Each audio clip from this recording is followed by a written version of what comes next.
របស់មួយដែលគ្រោះថ្នាក់ហើយយើងយកនៅក្បែរខ្លួនប្រចាំថ្ងៃរាល់វិនាទីតែម្ដងសូម្បីតែគេងក៏នៅជាប់ខ្លួនដែរ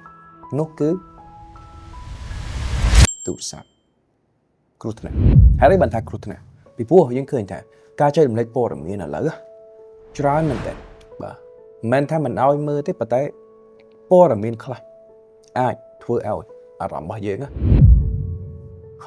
អត់ល្អមួយថ្ងៃពេញតែម្ដងធ្វើអីក៏អត់កើតដែរមួយថ្ងៃពេញហ្នឹងគឺចប់តែម្ដងអញ្ចឹងនេះគឺជាសារមួយចែករំលែកជូនទៅអ្នកទាំងអស់គ្នាថាបើសិនជា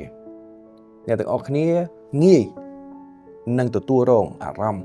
បាទប៉ះទង្គិចផ្សេងៗតាមរយៈការមើលទាំងអស់ហ្នឹងណាបាទព្យាយាមចុចប្រភេទ